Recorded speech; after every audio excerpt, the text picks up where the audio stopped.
каква ще бъде причината за моето затваряне? Тъпо копе ли нещастно? Кажи, примерно, че съм ебал нея, че примерно съм пил кафе, че съм ял като Арман Царокян 3-4 пъти, че съм пил бабич или че примерно съм си платил хотела и съм се изсрал вътре в него. Кажи, коя е причината да бъда затворен? Искам да те чуя, педерас, просто. Със сигурност това не са причини да бъде затворен, ама сега изпусна някаква подробност. Тъпо копеле, долно, на кого преча аз с моите действия? Нещастно псе, гадно, умри ми на дисплея, докато ме гледаш мен.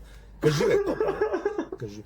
Искам да разбера каква е причината аз да бъда взет и отделен от обществото. Кажи ми, майка ти мръсна да еба.